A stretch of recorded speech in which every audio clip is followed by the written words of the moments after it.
Hi everyone. मेरा नाम शाजिल रफीक है। आज जो टॉपिक हम डिस्कस करने लगे हैं वो है फैक्टर्स अफेक्टिंग एक्सचेंज रेट। जी हाँ, बहुत सारे फैक्टर्स हैं जो कि आपके एक्सचेंज रेट पर को अफेक्ट करते हैं, उस पर इम्पैक्ट क्रिएट करते हैं। जिसमें से एक सबसे इम्पोर्टेंट फैक्टर है जिसको हम कहते हैं इंटरेस्ट रेट्स। जी हाँ, अगर आपके पास इंटरेस्ट रेट्स आपके मुल्क में बढ़ जाता है, इंटरेस्ट रेट बढ़ जाता है, और ये आपको पता होना चाहिए कि गवर्नमेंट इंटरेस्ट रेट कब बढ़ाती है, इसको हम कहते हैं contractionary monetary policy. Contractionary monetary policy कब लगाई जाती है? कि जब इकोनॉमी के अंदर इन्फ्लेशन को कंट्रोल किया जा सके। तो ये गवर्नमेंट इकोनॉमिक पॉलिसीज हम आगे जाकर भी टॉपिक्स में काफी दफा डिस्कस करेंगे, लेकिन अभी के लिए सिर्फ इतना समझ लें कि जब भी इंटरेस्ट रेट इंक्रीज करेगा तो इसका मतलब ये है कि अब जो आपके जो फॉरेन इन्वेस्टर्स हैं, बहुत सारे जो फॉरेन इन्वेस्टर्स हैं, मैं यहाँ पे लिख देता हूँ, फॉरेन इन्वेस्टर्स। अब आपके जो फॉरेन इन्वेस्टर्स होंगे वो बहुत ज्यादा मोटिवेटेड होंगे आपकी इकोनॉमी में इन्वेस्ट करने के लिए, क्योंकि वो तो इन्वेस्टमेंट करते हैं रिटर्न के लिए। अगर अगर उनको हायर इंटरेस्ट रेट ऑफर मिल रहा है तो वो क्यों ना आपकी इकोनॉमी में इन्वेस्ट करें। अच्छा, अब आपकी इकोनॉमी में इन्वेस्ट भी करना है तो भाई ये भी तो देखना पड़ेगा कि आपकी इकोनॉमी में इन्वेस्ट करने के लिए अब आपकी करेंसी परचेज करनी होगी। आपकी करेंसी परचेज करने का मतलब यह है कि करेंसी की डिमांड आपकी बढ़ जाएगी। और हम ये बात पहली बार जान चुके हैं कि जब भी फॉरेन डायरेक्ट इन्वेस्टमेंट या करेंसी की डिमांड बढ़ जाती है, इसका मतलब ये है कि आपका एक्सचेंज रेट भी इम्प्रूव करता है। और एक्सचेंज रेट इम्प्रूव करने को हम कहते हैं करेंसी एप्रिसिएशन। ठीक है जी, ये हमारे पास कहलाता है करेंसी एप्रिसिएशन। तो जब भी एक्सचेंज रेट बढ़ेगा तो इससे हमारी करेंसी एप्रिशिएट हो सकती है, क्योंकि इससे हमारा जो फॉरेन इन्वेस्टर्स होंगे वो आपके मुल्क में इन्वेस्टमेंट करने के लिए जो है वो तैयार हो जाएंगे। इसको हम इकोनॉमिक्स में इसके लिए एक और टर्मिनोलॉजी इस्तेमाल करते हैं, इसको हम कहते हैं hot money flow. Hot money लो, तो आप कहीं भी ये देखें, लिखा देखें कि भाई कहीं लिखा हुआ हो कि भाई ये हॉट मनी फ्लो हो रहा है, तो आप समझ जाएं कि भाई फॉरेन इन्वेस्टर आपके मुल्क में इन्वेस्टमेंट करने के लिए तैयार है और वो कर रहा है, आपके बैंकों में पैसा डाल रहा है वो। अच्छा, दूसरा फैक्टर जो कि आपके एक्सचेंज रेट पर इफेक्ट क्रिएट कर सकता है वो है इन्फ्लेशन। देखिए, महंगाई तो हमेशा से बहुत ज्यादा इम्पैक्ट क्रिएट करती है इकोनॉमिक ग्रोथ के अंदर भी। और अब आप देखें इसका इम्पैक्ट हम एक्सचेंज रेट से किस तरीके से हम इसको कनेक्ट करेंगे। तो अगर आप ये याद रखें कि आपकी इकोनॉमी में इन्फ्लेशन बढ़ जाती है, महंगाई बढ़ जाती है। अब देखें, महंगाई बढ़ने के बहुत सारे रीजन हो सकते हैं। अगर आपको मजीद इंफॉर्मेशन चाहिए तो आप मेरी इन्फ्लेशन पे बनाई गई कॉजेज ऑफ इन्फ्लेशन, मैंने एक पूरी एक वीडियो बनाई है जिसमें मैंने demand pull inflation, cost push inflation दोनों को डिस्कस किया है, तो आप उसको भी देख सकते हैं जाकर। और इसमें क्या होगा कि इन्फ्लेशन जब बढ़ेगा तो ऑब्वियसली आपके मुल्क के जो प्रोडक्ट होगी उनकी प्राइजेस बढ़ जाएंगी। जब आपके मुल्क के प्रोडक्ट की प्राइजेस बढ़ जाएंगी तो इससे क्या होगा कि आपका एक्सपोर्ट्स जो है ना वो इनकम्पैटिटिव हो जाएगा। एक्सपोर्ट जो है वो इनकम्पैटिटिव हो जाएगा।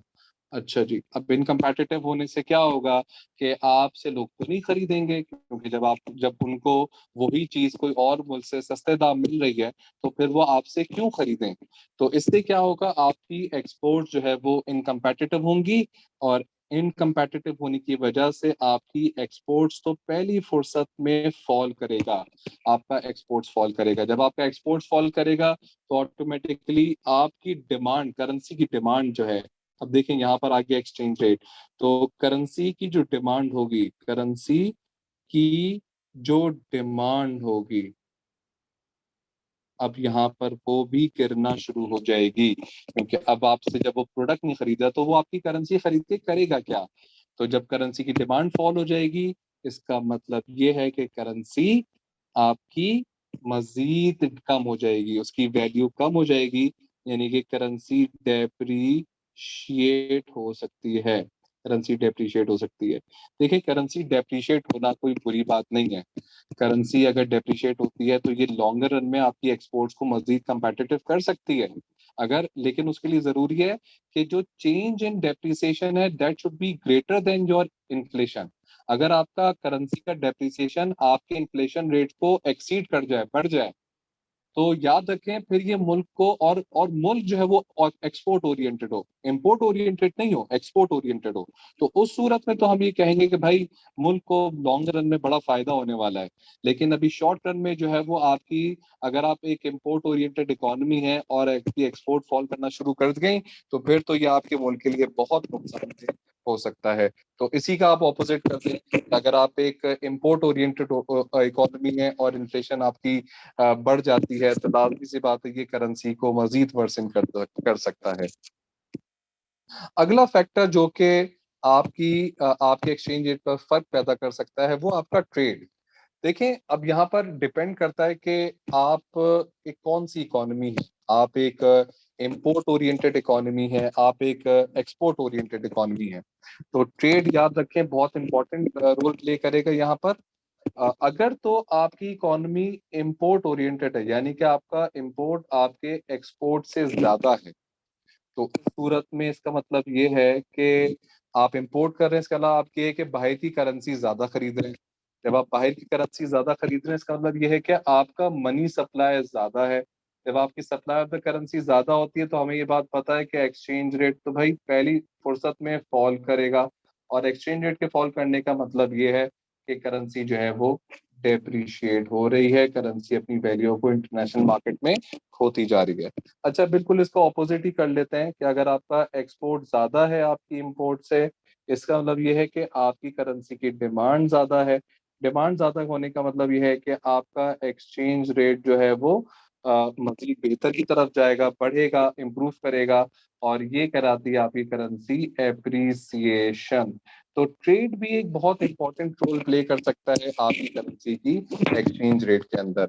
अच्छा, अगला फैक्टर जो कि एक्सचेंज रेट पर इम्पैक्ट क्रिएट करता है वो गवर्नमेंट पॉलिसीज हैं। मैं आपको ये बात पहले भी बता चुका हूँ कि अगर गवर्नमेंट को अपने फॉरेन रिजर्व्स को बढ़ाना हुआ, अगर गवर्नमेंट को अपने फॉरेन फॉरेन रिजर्व्स को गवर्नमेंट को बढ़ाना हुआ, तो याद रखें फॉरेन रिजर्व्स को बढ़ाने के लिए हम अपनी गवर्नमेंट क्या करेगी, सप्लाई ऑफ द करेंसी बढ़ाएगी। और जैसे कि आप ऊपर देख चुके हैं कि सप्लाई ऑफ द करेंसी बढ़ने का मतलब ये है कि भाई आपका एक्सचेंज रेट तो फॉल करेगा, और जब एक्सचेंज रेट फॉल करेगा तो भाई करेंसी तो डेप्रिशिएट होनी ही है। और इसी तरीके से आप जो अगला फैक्टर है, जो लास्ट फैक्टर है जो कि आपके एक्सचेंज रेट पे इम्पैक्ट क्रिएट कर सकता है, वो है स्पेक्यूलेशन। तो देखें, जब स्पेक्यूलेटर्स को ऐसा लगता है कि भाई करेंसी जो है वो प्रॉफिटेबल है, तो वो क्या करते हैं उसकी डिमांड को बढ़ाते हैं। और ये बात हमें पता है कि जब किसी करेंसी की डिमांड बढ़ती है, तो उसका एक्सचेंज रेट मजीद बेहतर होता है। तो कभी कभी करेंसी जो एक्सचेंज रेट बेहतर होता है और उसकी डिमांड बढ़ती है, और इसको हम एप्रिसिएशन भी कहते हैं कि भाई करेंसी जो है वो मार्केट में, इंटरनेशनल मार्केट में एप्रिशिएट करना शुरू कर दी है। तो वो क्यों कर रही होती है? क्योंकि बहुत सारे स्पेक्यूलेटर्स होते हैं और वो करेंसी को परचेज किए जा रहे होते हैं और इस सोच पे परचेज कर रहे होते हैं कि भाई आगे जाकर इसकी प्राइस बढ़ जाएगी और हम इसको अच्छे दामों बेच देंगे, तो उनको प्रॉफिट हो जाता है। लेकिन इससे करेंसी अगर बहुत बड़ी क्वांटिटी में मार्केट में डील होना शुरू हो जाए, तो फिर करेंसी अप्रिशिएट और डेप्रिशिएट करना शुरू कर देती है रिस्पेक्टिवली। तो ये 5 फैक्टर्स हैं जो कि आपके एक्सचेंज रेट पर इम्पैक्ट क्रिएट कर सकते हैं। अब इसको हम समझेंगे जरा एक एग्जांपल के थ्रू। अगर मैं ये अज्यूम करूं कि भाई पाकिस्तान जो है उसको अपने फॉरेन रिजर्व्स बढ़ाने यूएसडी के अंदर, तो फिर पाकिस्तान क्या करेगा? पाकिस्तान इंक्रीज करेगा अपने रिजर्व को बाय सेलिंग देयर करेंसी। अब करेंसी को सप्लाई सेल करने का मतलब ये है कि करेंसी की सप्लाई को बढ़ा दिया। और ये बात हम पहले ही बात कर चुके हैं कि जब किसी करेंसी की सप्लाई बढ़ती है तो वो डेप्रिशिएट करती है। और ये किसके अगेंस्ट में कर रहा है? ये अगेंस्ट में कर रहा है यूएसडी के। इसका मतलब ये है कि भाई यूएसडी की डिमांड बढ़ रही है, और यूएसडी की डिमांड बढ़ेगी तो ऑटोमेटिकली वो करेंसी अप्रिशिएट करना शुरू कर देगी। और यही बात हमने ऊपर भी डिस्कस की कि भाई सप्लाई ऑफ द करेंसी बढ़ जाएगी। अच्छा, जब भी यह सप्लाई ऑफ द करेंसी बढ़ेगी तो याद रखिएगा कि सप्लाई कर्व आप हमेशा आपका राइट शिफ्ट लेगा, जिसकी वजह से आपका एक्सचेंज रेट डिक्रीज करेगा। ये बात हम ऊपर मेंशन करके आ चुके हैं। अब आपको हम दिखाएंगे कि ये डायग्रामेटिकली इसको हम किस तरीके से शो कर सकते हैं। तो आप आपके सामने देखें कि हमने वाई एक्सेस पर जो है वो PKR in terms of USD ले लिया, और यहाँ पर हमने एक्स एक्सेस पे क्वांटिटी ऑफ पीकेआर ले लिया है। अब समझने की बात ये है कि भाई ये आपके पास सप्लाई और डिमांड आ गई, यानी कि इस वक्त तो यूएसडी और पीकेआर ऑपरेट हो रहे थे वो इस एक्सचेंज रेट पर हो रहे थे कि जहां पर इतनी क्वांटिटी ऑफ यूएसडी हम इतने पीकेआर पे ले रहे थे। मिसाल के तौर पे हमने आपसे कहा था कि भाई हम जो है वो वन यूएसडी जो है 159 रुपीज 159.60 पीकेआर, ये आज का रेट है। अब ये आगे जाकर कम भी हो सकता है, ज्यादा भी हो सकता है, तो मैंने आज के रेट के हिसाब से आपको बता दिया कि आज तकरीबन डॉलर 159.60 पर ऑपरेट हो रहा है इंटरनेशनल मार्केट में। अच्छा, इसी तरीके से आप देखें कि हमने अपने फॉरेन रिजर्व्स को बढ़ाने के लिए अपनी सप्लाई को बढ़ाया, और सप्लाई को बढ़ाने के साथ आप देखें कि आपके पास जो है वो हमेशा राइट शिफ्ट जो है वो राइट शिफ्ट लिया, सप्लाई के ने एस से S1 की तरफ शिफ्ट हुआ। तो आप देख सकते हैं कि अब आपका इक्विलिब्रियम जो है वो यहाँ पर आ गया। तो देखेंगे आपके पास पीकेआर में इंक्रीज आ गया, और अगेंस्ट पीकेआर जो है वो यूएसडी के अगेंस्ट जो है वो फॉल करना शुरू कर दिया। यानी कि अब आप जो है अब आपको ज्यादा पीकेआर देना पड़ेगा और आपको अगेंस्ट में कम यूएसडी मिलेंगे। आप इसको इस तरह समझ लें कि यहाँ पर आपको $1 खरीदने के लिए, सॉरी, आपको 1 यूएसडी परचेज करने के लिए जो था वो तकरीबन आपको 159.60 रुपीज देने पड़ रहे थे। अब आपको 1 यूएसडी देने के लिए तकरीबन 165 रुपीज आपको देने पड़ेंगे। फॉर एग्जाम्पल आपको ज्यादा पैसे देने पड़ेंगे, जिसके साथ देख सकते हैं कि आपकी सप्लाई भी बढ़ गई और value of the currency fall कर गई। तो इस तरीके से हम वैल्यू ऑफ द करेंसी को डिटरमाइन कर सकते हैं, और ये हमारे पास आप डायग्राम के थ्रू भी देख सकते हैं कि किस तरीके से करेंसी डेप्रिशिएट या एप्रिशिएट कर सकती है। इसको ऑपोजिट कर देंगे तो ऑब्वियसली एप्रिशिएट कर जाएगी। उम्मीद है कि आपको मेरी वीडियो पसंद आई होगी, और अगर अभी तक आपने मेरा चैनल सब्सक्राइब नहीं किया है तो अभी कर लीजिए। नेक्स्ट वीडियो के साथ बहुत जल्द हाजिर होऊंगा। अपना बहुत ख्याल रखिएगा। अल्लाह हाफिज।